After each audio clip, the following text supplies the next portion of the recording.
Hey guys, it's Christy. I wanted to just jump on for a few minutes and have a super real conversation with you guys about anxiety.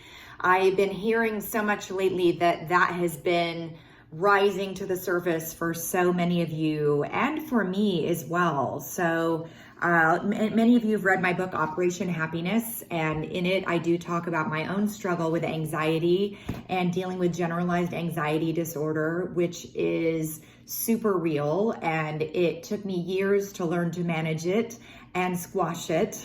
And I did a lot of studying and research and reading research and practicing what worked and weeding out what didn't.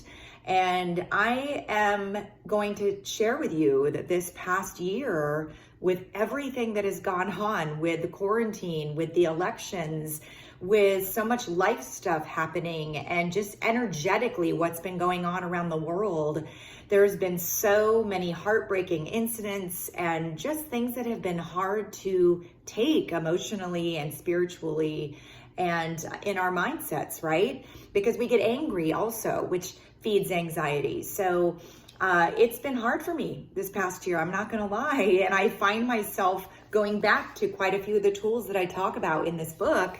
And so I wanted to share with you the three main causes of anxiety, although there are others. And of course, nobody could have said pandemic, but that has been huge. I think the anxiety surrounding that has, for anybody like me who had learned to manage their anxiety, caused it to sort of bubble up again. I think a lot of people can relate to that. So I wanted to make this video for you and just share the three causes of anxiety, the primary causes, and a couple of the ways that I tackle that, because it does help. But boy, I'm going to tell you, I have had to be so mindful about it this past year. It has been a challenge. I am not going to lie. So let's tackle this together. And this is from, I think it's chapter six, where I talk about reducing anxiety and rest and relaxation. And the three main causes of anxiety, and when I say this, you're going to go, oh yeah, that makes total sense, because when I learned about it and really narrowed it down and heard people talking about it and read studies, it made total sense to me. So number one is a deficit in self-care or neglecting your self-care. Now, what happens is when we get stressed out or feel sad or have anxiety, we tend to let self-care sort of fall off a cliff. And, I know I even mentioned this in the book. One of the first signs for me is that my nails are chipped and not done, or maybe I haven't showered in a couple days. I promise you I showered today, but but you know what I'm talking about, and the little things too, keeping your spaces clutter-free and just taking care of your soul, for whatever reason, goes out the window when we need it the most. So I think one of the first things that is really important to do, that I've tried to train myself to do, is when I feel anxiety and it starts to bubble up, is I take a pause and I look around and I examine what parts of my self-care do I need to pay attention to right now. And when you start paying attention to your self-care, things will start expanding. And as the saying goes, where your attention goes, energy flows. And that is so true. So take a look at, if you're feeling a lot of anxiety, what you can do to increase your self-care. Now, the second one is big, and I think this has been a huge one for so many people this past year. I know it has for me, and that is tending to obsess over things that haven't happened yet and are also very, very unlikely. Sometimes our brains play tricks on us, right? They want to go off into these dark, dark places, and all this anxiety comes as a result, when really, at the end of the day, those things are so unlikely. And that doesn't mean don't take precautions, and that doesn't mean don't be aware of what possibilities are. But what it means is try and get a more realistic view. And in my case, for example, this past year, it involved going online and really looking up data and statistics about this virus, right? What are the real statistics? And really trying not to believe the hype and misinformation that has been spread online. It really has been awful on all levels, and that has not been helpful to all of us trying to deal with our emotions and anxiety and our feelings about this, right? So information is power. Arming yourself with information, data, and statistics. And, what are the realistic chances of things? And by the way, what are the chances that it's all going to turn out okay, right? In the case of this virus, 98 percentile that everything is going to be fine if you happen to get it. And I hope you are taking precautions and have taken precautions to avoid it.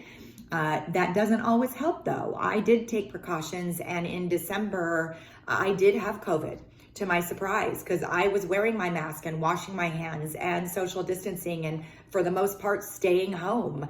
I'm pretty convinced it came from the grocery store, from a grocery run, and I was wearing my mask. So the virus is very contagious, so we all have a good reason to be a little concerned about it, or a lot concerned about it, depending where you live or what your health may be. But also looking, when I did get it, it was a little scary, but I actually felt fine, thankfully. I know that there is a small percentage of people that have been affected horribly by this. And if you or a family member has, I am with you. My heart goes out to you. It really has been very, very tough. But what I did was I armed myself with information. And when I got my mindset in a place of, okay, chances of anything really going wrong because I am in good health are minuscule, then I just pumped myself full of vitamins and hydrated, and I was actually fine after a couple days. I did lose my sense of smell for a couple of weeks, which was really bizarre, but also was enlightening as to how different and powerful this virus really is, because no cold virus and no flu virus has ever completely taken away one of my senses. And for those of you who have experienced this, I'm sure you probably had similar feelings. It was pretty crazy. And I will tell you, the day that it came back, I was overjoyed. I was running around the house smelling everything. So I hope you're staying well. And again, this is really such a big cause of anxiety, is worrying about things that are very unlikely. And so arming yourself with information and real statistics from reliable sources is a great way to calm that.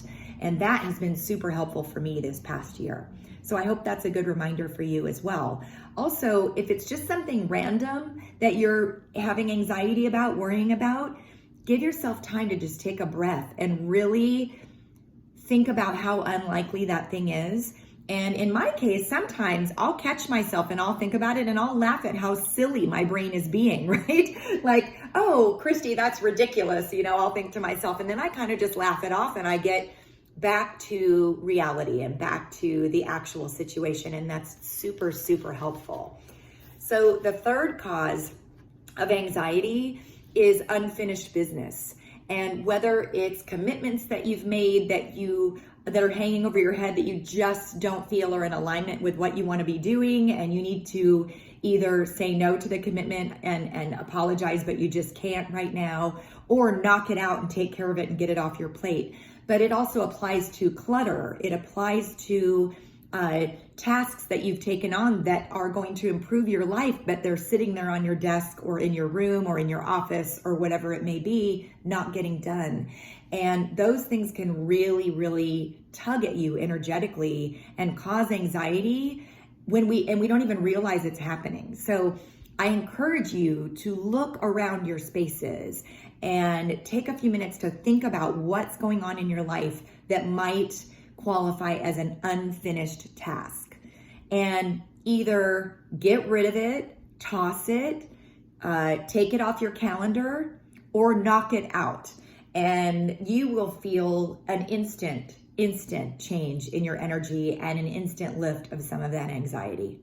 So I hope this has been helpful for you. I talk about all of this extensively in Operation Happiness, which is on Amazon and wherever books are sold. And I pour my heart out in here for you guys. And it's funny, this book came out over 4 years ago, but I have been getting so many notes and emails and comments from you guys this past year about how much it's resonated, and that makes my heart so happy. It makes me so grateful, and it's just my privilege and honor to be able to contribute in any way to helping everybody with what's been going on and in moving forward. You know, we all have to move forward now, and some of us have reevaluated our lives, and it's time to make some powerful changes in positive ways. So if that's you, I am just sending you so much love and encouragement. Take a look at what's important to you. Take a look at what you want to leave behind as we come out of this pandemic, and what is it that you want to add to your life? Things you've been meaning to do, things you'd like to accomplish. I know for me, I've been reading books. I actually went to real estate school. I needed a new challenge, and I've always been really passionate about real estate. And so that was something that was very enriching to me and gave me a sense of accomplishment during lockdown. So whatever it is for you, I am just sending you so much encouragement. Leave me a note in the comments. Tell me if any of this was helpful for you, or what your thoughts are, or share any tips about reducing anxiety. All right? Sending so much love out to you guys, and I will be back with you soon. Have a great week and a great start to the summer. Much love.